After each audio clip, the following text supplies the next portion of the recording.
apo tjetrën me lëvizje të vogla do din të pozicionohen aty ku ju takon. Kjo thjesht për një moment të caktuar ka patur një rënje që nga rënja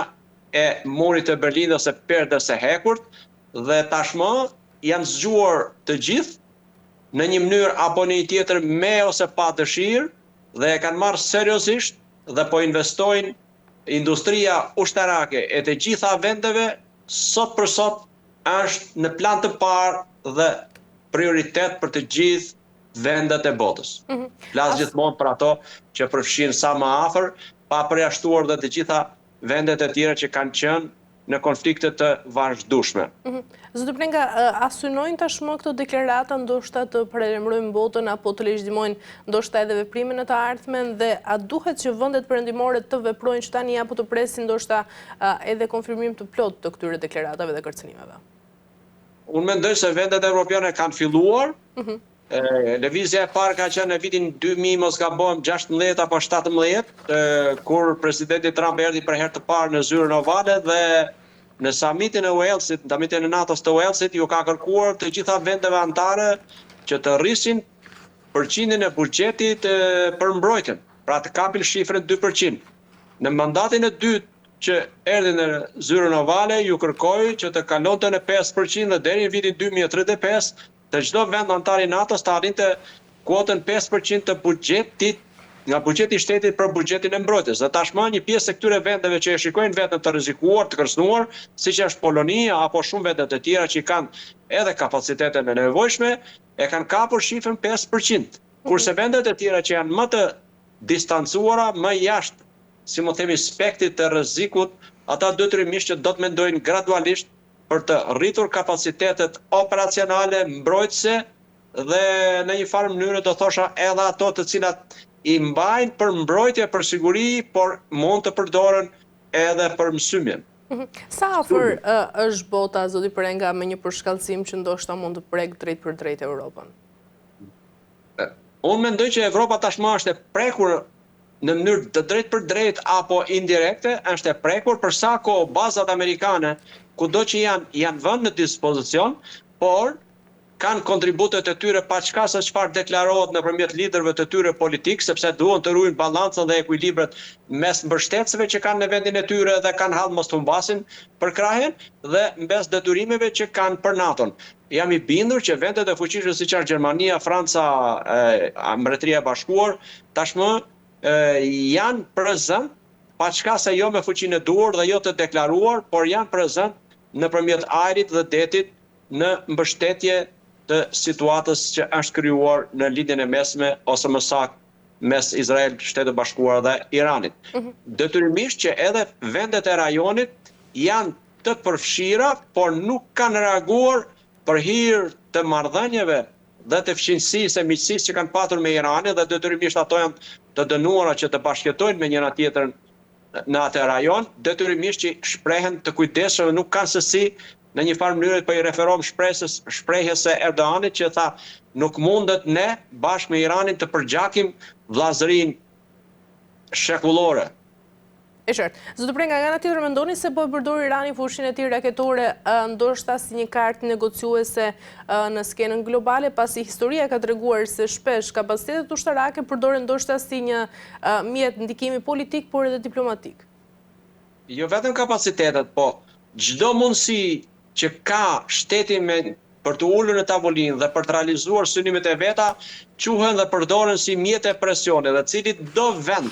nga do që historia na ka mësuar, e ka përdorur me kujdes në fushën e diplomacisë së pari, në fushën e negociatave dhe të bashkëbisedimeve, po kur ato nuk kanë qenë të suksesshme, atëherë janë përdorur edhe nëpërmjet asaj që quhet luftë ose konflikt, me saktë realizimi i qëllimeve politike, por tashmë jo me bisedime, por nëpërmjet dhunës ushtarake. Pra me mjetet e tjera siç Clausewitz e pat përcaktuar. Qartë, nga ana tjetër, ultimatumi i vendosur nga presidenti i SBA-s Donald Trump s'do i prenga ndaj Iranit brenda 48 orëve për hapjen e ngushticës së Hormuzit, tregon nga një ran presion maksimal në një afat të shkurtër. Mendoni se kjo është një strategji realiste apo thjesht nga ana tjetër kemi një lojë të rrezikshme të presionit politik? Unë do thosha që analizën më të saktë edhe perfekte, të paktën deri tani që unë kam patur mundësi të njoh, është analiza që i ka bërë me një letër të hapur që është drejtuar popullit amerikan ish presidenti i Shteteve të Bashkuara të Amerikës në 2 mandate Bill Clinton. Analiza më saktë, më e detajuar, duke marrë edhe skenaret e mundshëm, i e ka bërë dhe unë do tashmë ai vendim është marrë,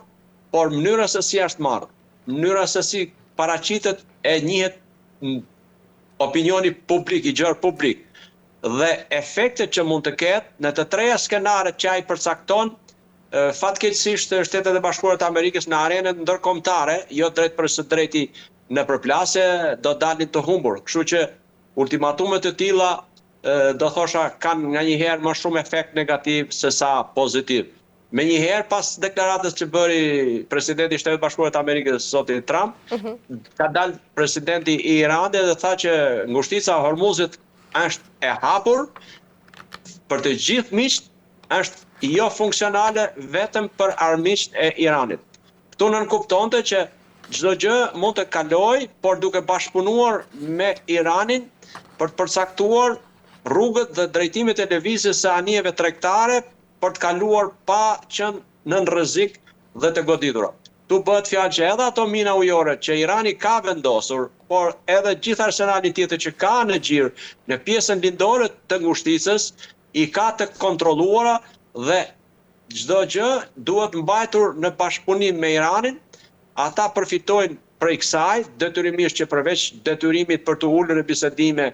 por edhe për të parë që fuqinë ose kapacitetin për të ruajtur apo për të lejuar transportin e ka Irani, natyrisht tu bëhet fjalë pastaj edhe për aspekt ekonomik, që ka një taks për kalimin në këtë ngushticë. Për të marrë sigurinë, do paguash një taks. Pra, do të them që ajo nuk është 100% e bllokuar. Pavarësisht rënies së sasisë së transportit, të anijeve të transportit, nga kur ka qenë situata para se fillonte konflikti ose operacioni luftarak me periudhën e tanishme. Përsëri ka dhe ka patur çdo kohë, pavarësisht se janë edhe goditur disa anije kur ato nuk kanë zbatuar rregullat që Irani ka vendosur. Detyrimisht që si pjesën e si më thëj, kontrollit ajror dhe atë detar, edhe mbi Iran në përqindje të lartë e kanë Shtetet e Bashkuara të Amerikës dhe Izraeli, por kjo nuk mund të sigurojë asnjë nga anijet tregtare që kalojnë në për këtë ngushticë, pasi mënyrat e të vepruarit, jo nga forcat e armatosura iraniane, por nga garda revolucionare e Iranit. Dhe të gjithë strukturat që janë në varësi të saj, askush nuk mund të thotë që ka një siguri, sepse një motoskaf me 1 ose 2 mina detare ujore mund të çdo kohë të dalë nga çdo pjesë e një tuneli të vogël që mund të ruhet në pjesën lindore të ngushticës së Hormuzit nga ana iraniane, dhe mund të godas anijet tregtare. Këtu nuk bëhet fjalë për anijet luftarake, sepse ato përveç mbrojtjes të largët kanë dhe mbrojtjen rrethore, mbrojtjen e afërt të tyre dhe nuk kanë rrezikshmëri. Kështu që në këto kushte në një përqindje të lartë siguria nëpërmjet Iranit. Po mbase këtu me këtë deklaratë që presidenti Trump ka hedhur dhe i ka vënë një afat kohori deri ditën e Han, deri ditë 24 në mesnatë 24-s, do të thotë që kjo është pastaj pjesa për të shtuar presionin dhe për të ushtruar presion më shumë mbi Iranin dhe për të krijuar një mundësi që ata